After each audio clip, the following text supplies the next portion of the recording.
Hey guys, what's going on? It is Justin Masson from Nintendo Dads, and today is our Q&A. First ever Q&A. You ask a question, I answer it. I assume what the Q&A means, so let's get started.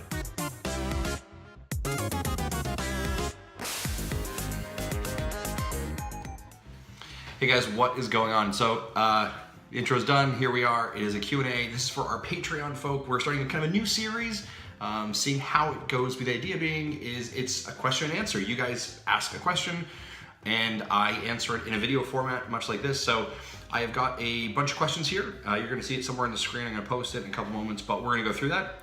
Also, I am in my studio, I guess, my office here in Ireland. I'll give you a little bit of a quick tour. I've never really done this before. I don't record in this space because you probably don't hear it, but it echoes. It is a very small room. It is right beside the master bedroom. I live in a very small house in Ireland, so everything echoes. So when I record at 4 a.m. in the morning, I'm downstairs in my kitchen, which is a floor down and a little bit further away from me and my wife's room and the kids' room. But this is actually my office. If you ever hear any of the Let's streams or Let's plays, it's in here. The office audio is in here is really bad, but I'll give you like a really quick tour. So behind me, there we go, over here is like my shelf of stuff. But more importantly, down here is where I have some of my amiibos. So there's my Rabbids one, which I really love those. I think that's like my favorite Rabbids character in there. And then of course we've got over here Metroid stuff, thanks to the guys over in Canada that sent me those. And then down here, I've only got 3 of the Zelda amiibos, of course, the Legend of Zelda Breath of the Wild amiibos. There's Link, a Guardian, of course, and then my favorite champion. I like him because he's big, loud, and kind of broody, which is kind of me. And then over here, actually, you can see this, my EGX pass from last year, and this is kind of cool. Super Meat Boy pin, which I got from Tommy, the developer, actually. So that was really cool when I got to sit down and meet with him. This is the view from my office, by the way. There's my city street. All right, so a little bit, that was totally not the Q&A part of this, but I thought, hey, you've probably never seen my office of stuff, but there we go. So let's jump right into the questions, shall we? All right.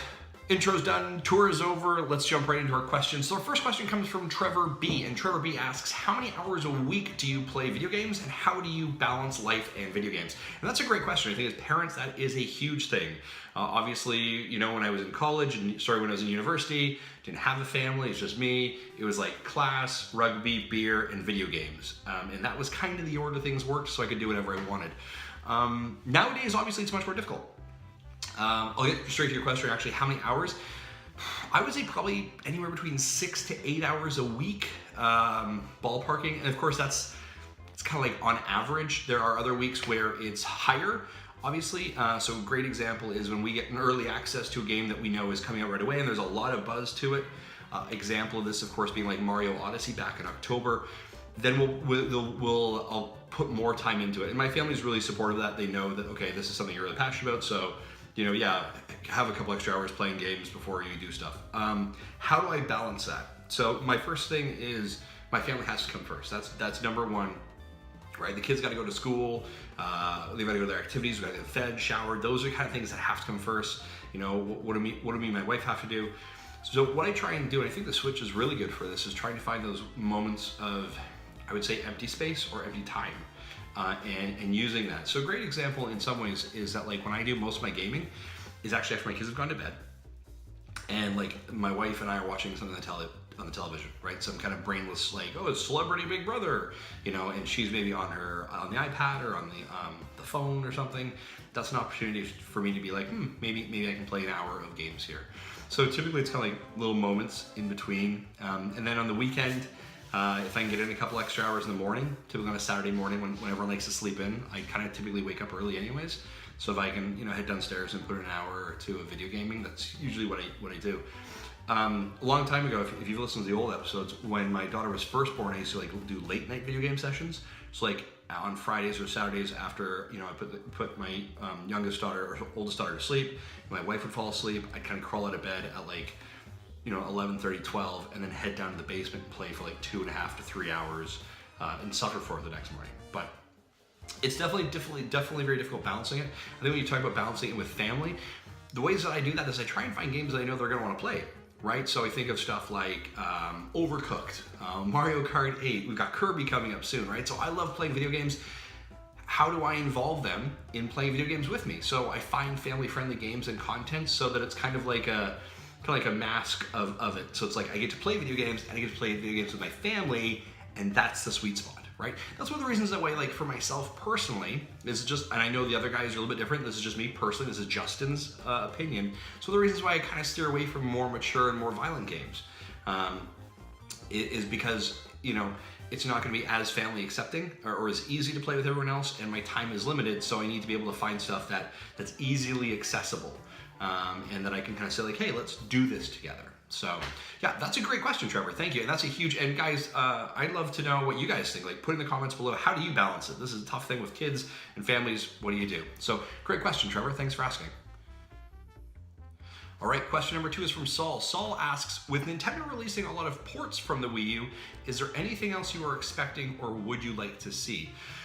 That's a great question, Saul. So I purchased we've been around, Nintendo Dads has been around during the life cycle of the Wii U. So we played and purchased pretty much every game on the Wii. So it is interesting that Nintendo is kind of bringing back some of those ports. Yeah, I will be very honest with you, actually. I was a bit shocked that Donkey Kong Country is being re-released. I'm a big Donkey Kong Country fan. You guys all know that's why my avatar is Donkey Kong. But I was a little bit shocked. I kind of felt like, oh, that feels like you're just maybe grasping at stuff. It's a great game. I love it, but I was a bit shocked by it. There's nothing else that I'm really like, when I look into the Wii U's life, and I'm like, those need to come over here. I think a lot of the good games have. I think games that were over there, even in the indie shop, I think like Axiom Verge is a great example. I'm glad that moved over to the Wii U so that other people can have that exposure to it. I think that's great. Obviously, you can see what Jules Watson is doing at Toei Studios with like Zeo Drifters coming over, Mutant Muds, that kind of stuff. I think that's great. Are there any other games I'd like to see? I don't think there's any more I'd like to see because I think as a Wii U fan, I've bought them all. Like, I feel like I want to see new content. What I think might happen. So there is what I want and what I think might happen. So I think one of the most obvious ones that comes to mind is actually Mario Maker. Now, I know that Paul Lloyd kind of jars me for this a little bit because he thinks I hate Mario Maker. I don't hate Mario Maker.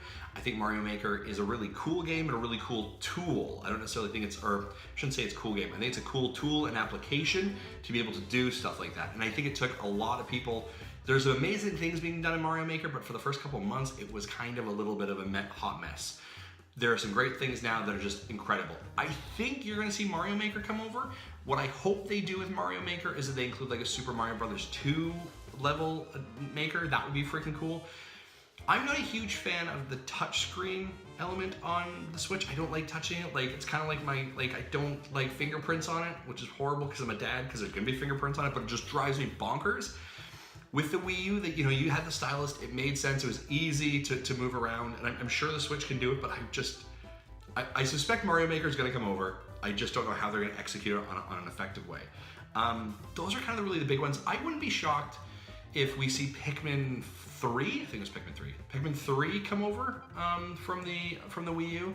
That one sold really well, and I kind of wonder if you're going to see some HD'd bundles. Right, obviously Twilight Princess was a great example of that. But what about Skyward Sword? Would they do Wind Waker for a third time? I don't necessarily know. Maybe. I don't even think they'll do Skyward Sword, because Skyward Sword is a Wii and then they ported it over. I'm talking myself out of that one. Maybe Pikmin 3. And I wonder if they would do it very much like they're doing with Bayonetta. So maybe they bundle together, the Pikmin 1, 2, and 3 bundled together, and then they release Pikmin 4, much like Bayonetta 1, 2, and here's 3, right? So I wonder if that's going to happen. But those would be my guesses. Maybe Mario Maker, maybe Pikmin 4. But that's it. Anything you'd want to see, Trevor? Saul, let me know. I think that's a great question, though. But yeah, thank you very much, guys. Comment below. Let me know. Thanks. All right, question number 3 comes from Ryan. Did you have to teach your daughters the correct way to hold a controller? Did you let them do what was comfortable for them? My daughter is 4 and like to set the controller on her lap and then move the left thumbsticks with her index finger and thumb together. That's a great question, Ryan. So My youngest, Morgan, so she was born into the Wii U era. So she, because how big the gamepad was, and she's the two of them, she's the one that really, really loves playing video games. She would put it down on her lap. So she'd actually have and I think very similar to what you're mentioning your daughter here would do, she'd put it like on her lap at first and kind of like fiddle it, because it was a very large device for her hand, so she kind of managed it that way. And obviously they had the stylus, she was really happy to use that because that was a very interactive. So I didn't really have to like, teach them necessarily. I kind of let them just find their own ways, because in some cases, depending on the device, their bodies just physically can't, like, their hands are too small for how big the controls are potentially. So I just kind of like let them organically to figure it out that way. I've never really had like, corrective behavior, I guess I would say, like, no, you have to hold it this way. I've had like slight corrections to them. So when we had a Wii, I'd be like, make sure you put the Wii strap on your hand. When I give them the NES originally, we have the actual original NES. We plugged in and played like Mario Brothers. They didn't understand that you can't wiggle the control pad to make them jump. So there was some kind of corrective behavior that way. But I just kind of let them explore and figure out the best way of doing it. So yeah, I don't really have to teach them that much. But I think with kids, you kind of like let them just play and make sure that what feels comfortable to them. I think the biggest thing I would kind of do, and it's all about kind of observational learning for children, or observational learning in general, is how are they observing you do it, right? Can they sit in your lap and watch you hold a controller, and can they hold it with you to kind of play along? How do you do those things? I think the Joy-Cons, obviously, the Switch are great because they're very compact and small enough for kids to use. So I would just encourage kind of sitting with them and doing it. But yeah, I didn't really have to, but it sounds like Ryan, you letting her just have a go at it is a really effective method. So well done. Excellent. Thanks very much for the question. All right, guys, next question comes from Tim. And Tim asks, after experiencing 3 different regions, US, Canada, and Europe, what do you know about, and what you know about Nintendo of Japan, what kind of feedback could you or would you provide to make Nintendo, to make Nintendo of X better for its region's customers? What could each region learn from the other? In this day and age, do they still need to remain separate? That's a really great question. So that's a very interesting question, because you kind of step back and look at the regions and how they work. And that's right. So I definitely experienced Nintendo of Canada, living in Canada. We have interactions with Nintendo of America relatively frequently. We also have a lot of friends who have more connections with NOA, so we have some communications there.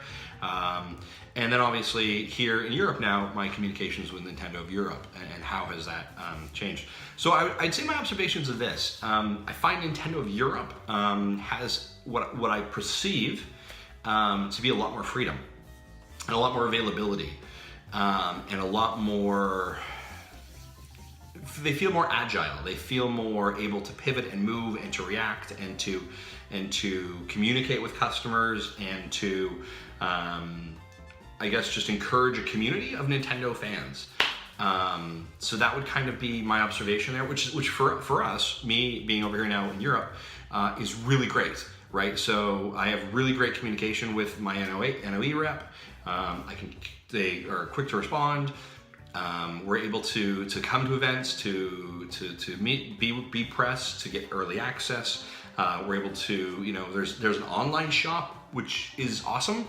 Like, just an online shop. It's Nintendo, your UK shop. And oh, look, there's the amiibo. Click and it'll ship to me. That's fairly easy. Like it's super easy. So I find NOE kind of has a swagger about them and ability to do what they want to, which I think is very cool. NOA and Nintendo of America, I don't know if I think of all of the regions, they're kind of perceived as the big dog. And I think a lot of places maybe take their, what's Reggie or what are they leading with. I think they're such a big entity and such a big organization and has so much areas to communicate, and I think to kind of lead by example, that I think for them, I think things feel a bit rigid sometimes. And some of the experience I've talked to with other developers is that the communication is a bit challenging. So I think that there needs to be a bit, now, I mean, our interaction with them has been pretty good, and even some of their reps have contacted us in different ways. But it feels like and I think they're finding, I mean, they're starting to find some of their voice, I guess, I think a little bit. I think of their Twitter trolling recently for the Nintendo Direct. I thought that was a great job, right? Like, just this kind of, I think at times it was kind of like, are you deaf to what the world, the internet is saying? But I think now they're more reacting to it. And I think it's creating kind of a more open communication. I think what they do with the Nintendo Directs, I think, is fantastic. So I think they're starting to find a little bit more pulse with the fans, so to say, and getting that feedback. And understand there's such a ravenous fan base to be able to support that. So I think that's a huge thing for Nintendo of America. They're getting better at that, definitely better. Nintendo of Canada has been an interesting beast. So Nintendo of Canada, if I'm being very honest, is and I'm gonna say this. Let me put it this way. All of my communication, the reps I work with, all those people, those are great. I love them. They're fantastic. They do their job, which is great. But you begin to see a dichotomy of Nintendo of Canada is kind of like the forgotten stepchild.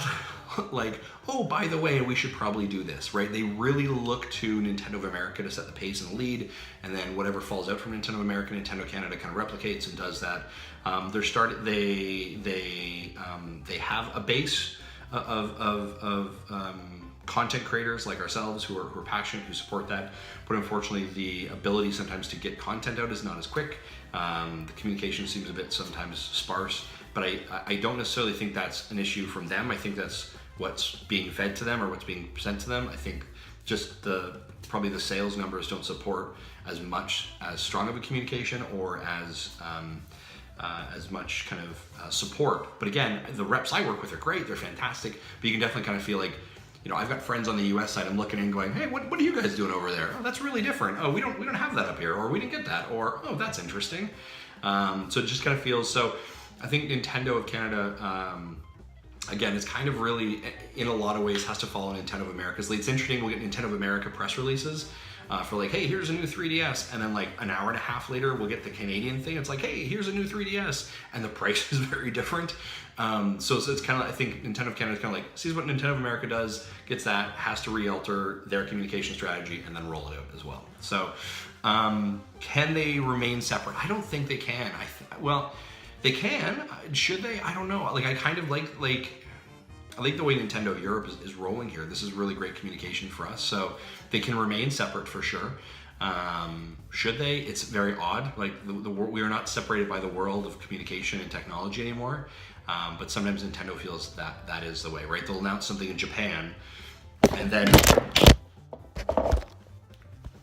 oh, what happens when you clip your earbuds? You make a crash. You drop your phone. That really hurt. Okay. Nintendo of Japan, will announce something, and then we will wait for information here, or wonder if it even occurs. Detective Pikachu is a fantastic example, right? We're all like, so when's Detective Pikachu coming? They're like, eventually. Like, but it's been released in Japan for like a year. Yeah, we'll just pretend it doesn't exist. So, we're obviously getting that now, but that's different. So, I don't know if that answers your question, Tim. That's just my bit of inside baseball and experience. But again, my experience with the reps from NOE and NOC, they're fantastic people. I think Nintendo does a really good job of trying to get as much out as they possibly can. I think the amount of people who are now asking for information from Nintendo and content from Nintendo has increased since the time of the Switch. And I think that's kind of put this kind of like pressure on them to get more information out as well. And I think just how passionate people are now about the Switch and the community that's based on it, I think they're finding their voice a little bit more. So yeah, great question, Tim. Hopefully that answers it. Thanks. All right, Jordan asks, I have listened to quite a few episodes since finding the podcast last year, but I haven't heard how Nintendo Dads came yet to be. What is the origin story? Thanks. So Jordan, I'll give you kind of like the really quick Cole's Notes version of it. If you want to find a really more kind of in-depth conversation about it, it sounds really weird. Check out We the Gamercast with Sean Capri, episode somewhere between 30 and 40. I want to think it was like 36. Sean actually had me come on a show, and I did like about an hour session on this, but I'll give you a really quick Cole's Notes version of it.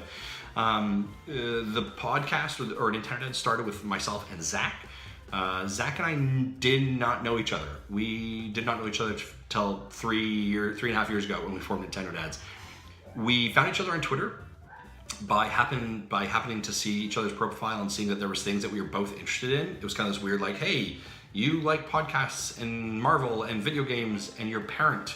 And you seem to have these having these conversations and openly expressing these things that I don't really talk to my friends about because none of them are interested in that. So wow, we should kind of hang out.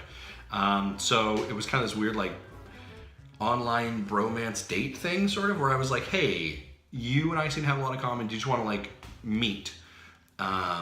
And so we met at like a Tim Hortons, and it turned out we had a lot of things in common that we thought were cool. We were both passionate about podcasts. We were both parents. We both liked video games and Nintendo specifically. So we met a couple other times over, I think, about 4 weeks, and we said, well, do you want to just do a project? Let's just do a project. Just try something. We both had a little bit of experience doing different podcasts before, and so we said, let's do Nintendo Dads. So we spitballed kind of the format of what we wanted to be, what our audience was, how we were going to kind of look into that, and what our lens was into that. Clean, family-friendly Nintendo and parenting. And again, this is during the Wii U days, so like nobody's covering Nintendo back then. So we started the podcast, and we kind of always said like, Zach and I very often we kind of have the same mindset for a lot of things, although on the show it kind of conflicts sometimes, we butt heads, but we're very similar in a lot of the ways that we approach things. But we're like, well, let's have a third person, a third voice. He had worked with Jesse on a previous podcast, I believe it was called Infendo Radio or Infendo. And so he knew Jesse, and Jesse had VG Tribune and was managing that space and working with those folks. So he said, well, let's ask if Jesse wants to join us. And it was interesting because Jesse was obviously an older dad. Zach and I were relatively young and being fathers. So Jesse came on, which was fantastic for us. And it was a different voice. And I mean, the very first time I met Jesse was episode beta number 1. Came online and we did it over Skype, or I think it was Google Hangouts originally. It was like, this is Justin, this is Jesse, cool. Let's start. And that was kind of it. And then Marty came into the mix, was December of 2016. At that point, I had known that I was going to be moving to Ireland, and we agreed that the show needed to have kind of still a third voice, and we had seen and connected with Marty on his own show called Reactor Radio about a year earlier. We'd been a guest on his show. He'd been back on Nintendo Dads a couple times. He was just always a fantastic guest for us to have on, an extra chair. And I didn't know what my role in Nintendo Dads was going to be anymore. So I said, I think we still need to have 3 voices, and we need to be able to do this really effectively. And about that time, Zach and I had a conversation about what do you think about Marty? And we said, I think that's a great idea. And interestingly enough, Marty had kind of reached out to us and said like, hey, I'm thinking about doing kind of a Nintendo show-ish, kind of like your guys's. What do you think? And, are you okay with that? He's very gentleman-like, saying, I'm kind of be going to his territory. What do you think? So we responded with, how about you just join our show? And so we had some conversations with him over a couple months, talked about the transition, what does that look like, why we're doing it. And so he came on board in December. No one at that point on the outside world knew that I was potentially leaving the show for an undetermined amount of time. So we had this kind of transition period of about 4 or 5 months where I was also in the show, and then I just kind of like made an announcement that I was moving, and I was gone. And we didn't really at that point really know what it was going to be like for me, if I was going to be able to return, in what capacity. I'm always working on Nintendo Dads behind the scenes. Even when I had moved, or during my move, I do all of our communications. But Marty filled that gap, and it's great. So that's it's like a 5-minute conversion of how we got here. I've had an opportunity to meet Jesse face to face, which has been fantastic through my travels. Obviously, Zach and I have met face to face a lot of times and hung out with people like Sean Capri, which is amazing. And then Marty's the only person I haven't met face to face, but one of these days we're really hoping to. And that's kind of how the show got here. And like 3.5 years later, we kind of just started off with like, hey, let's just do this fun project idea, and it found an audience and a community. Obviously we look at this on Patreon here, not only on Patreon, but we see analytical numbers to support that there is a community of people, the feedback we get, the support we get, that enjoy this kind of content. And it was really amazing that there was this thing that we always just assumed like, Zach and I are kind of like our mid-early 30s parents who like Nintendo video games. That's kind of weird. I'm sure nobody else said, oh look, there's 2 other people who at least like that and would like to talk about that. And then sure enough, oh look, there's a lot more people around the world who are like us, who want to talk like that. So it's a really, really cool experience. And Jordan, I'm really glad that you have found the podcast and have been enjoying the last couple of years. Again, check out the episode. it's We the Gamercast with Sean Capri, and I'm a guest on there. It's episode mid-30s. You can kind of get a little bit more of a dive into that as well. And Jordan, thanks for listening. I appreciate that. Go back, check out those early episodes if you haven't. Like, go to episode 1 or the betas. It's real rough stuff, real rough, but it's worth a good listen. Thanks very much. All right, guys. Final question comes from Bruce Patterson. Bruce asks, I have a question for you. Who are the controllers of the social spaces? Example, Marty is on Nintendo Dad's Facebook page. Who's on Twitter? Who's on Second? Good joke there, Bruce. So I'll actually be quite honest with you, Bruce. For the most part, about 90% of our social media communication is me. Marty does do the messenger component of Facebook. As I was transitioning out, we all kind of have roles within the group, the 4 of us. My role is communications, public relations, social media, all that kind of stuff. Marty is kind of our Patreon community manager, so that's a huge thing. But at times I've said, hey Marty, can you do a little more coverage on Facebook, on social media? So Marty very often actually covers the messenger component, a little bit also because of the time zones. Sometimes when I'm asleep, you guys are awake, and when you guys are awake, I'm asleep. Whatever, there's time zones at work. So Marty covers Messenger for the most part, but if you see a communication like a post on the Facebook page, a tweet, a retweet, communication out, Instagram, that's most likely me. If response back, most likely me is doing that. And then on the YouTube space, we all kind of share that space because we're all creating our own video content on our own devices, and then we upload that. So that's more of a kind of a group management of that. Patreon is managed, Marty is our community manager for that. And then in Discord, there it is, Discord.